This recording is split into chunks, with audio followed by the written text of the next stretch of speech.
Thank you for viewing our poster session today, titled Suicide and Escapism, Creating Paths to Recovery for Our Youth. I'm Dr. Derek Lee, and with Dr. David Schroeder, we'd like to address some pressing issues that are creating one of the most preventable epidemics in our culture. Suicide is a topic that many people like to avoid and would like to wish away without taking steps to do so. Much of the reason that people are avoiding is that they don't know what to do. Suicidal thoughts are much more common than we want to acknowledge in our society. Suicide is the ultimate form of escape when we don't know what else to do. I often make the argument that everyone has thoughts of escapism. You don't have to admit this out loud or talk about it publicly. But have you ever been on the way home after an incredibly stressful day and just thought, even for a moment, that it might be easier to run your car into a tree than to continue on? This doesn't mean that you're at risk, that you have a mental health condition, or that you need to be hospitalized. It simply means that you're currently dealing with more stress than you know how to manage. This is a situation that we all find ourselves in from time to time. What's different is how stressful our lives are, how we manage, and how we push forward. This has been compounded for our youth in recent years with added adult responsibilities that their young brains are not ready for. Inadvertent adult responsibilities like managing the internet and social media, and social expectations that push them to be older and look older without having a cognitive development or mental ability to meet that requirement. One of the most common scenarios I come across are teens that have been blackmailed with sexting photos. They often have no history of mental health issues and are now being confronted with what appear to be overwhelming and life-changing threats. They don't know how to manage They don't know how to manage it, so they work to escape from it. Put in a world of 24/7 social media, they have nowhere to go. They have no refuge. It frequently looks like the only way out is to end it all. This is further complicated by the fact that so many of our youth that struggle with suicide don't actually understand the terminal nature of the concept. The Hope Institute, a suicide-specific treatment center, reported that nearly 30% of their referrals in their Arizona office last year came from elementary schools. These young students overwhelmingly reported not understanding what suicide was fully, or that it was permanent, but demonstrated escapism. They found information that led them to the concept of suicide. They talked about suicide, but they didn't actually want to die. They wanted to escape. So as we look at escapism and suicide, what we really have to do is start working with our youth differently. We have to understand the social implications, not only of the world they're currently living in, but of the things that we're putting out there for them, the ongoing additions to their world that creates more stress. Often we put these out under the guise of benefit without looking at the consequences, especially the unintended consequences. As we look at the links between escapism and suicide, I mentioned previously that many individuals struggling with suicide don't have an underlying mental health condition. It's roughly a third.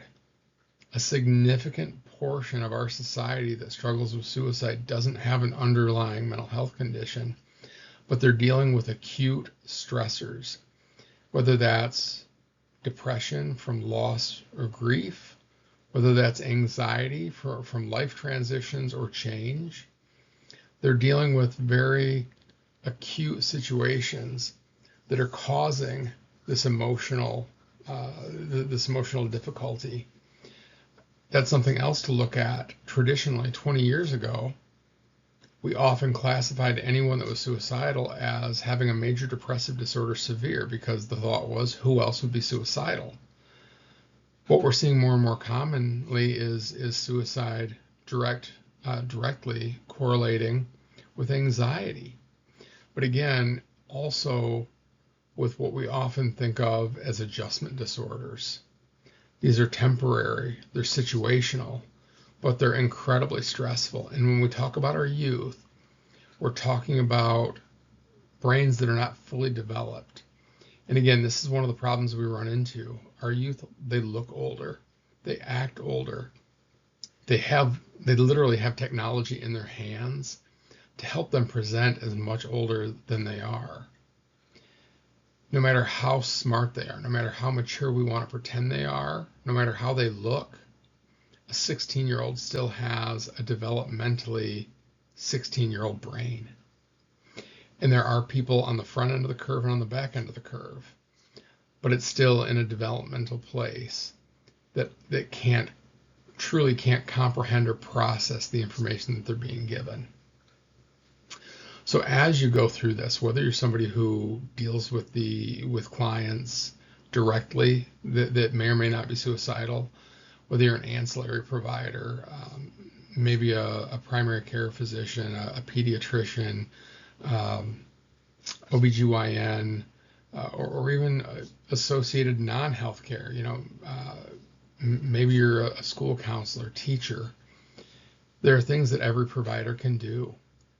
Think about how we're approaching.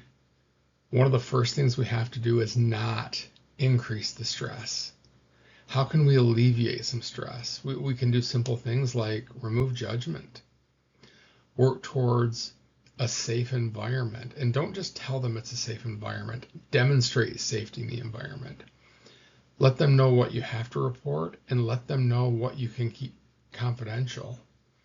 And help them find solutions towards what they're doing, but really just giving them a safe space to talk. Not pulling in things like politics. Our youth are much more attuned and stressed by politics than we realize in this day and age. So giving them a safe space where they can just decompress.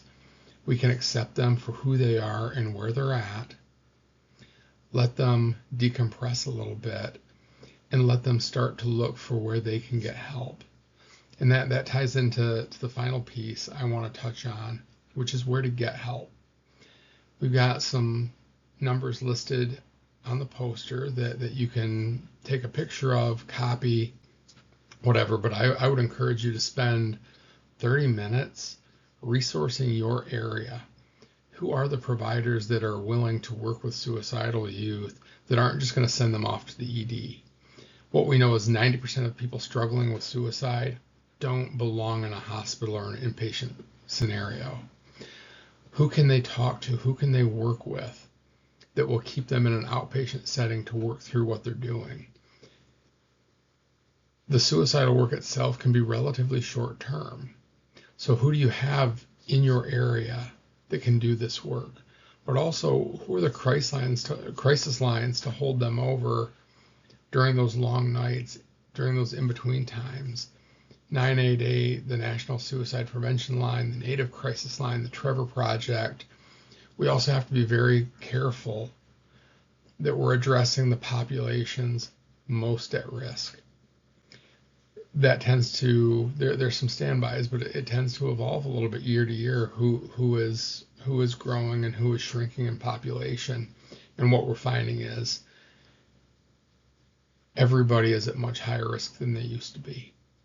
So let's work at being kind and taking care of each other, and most importantly, taking care of our kids. Thank you.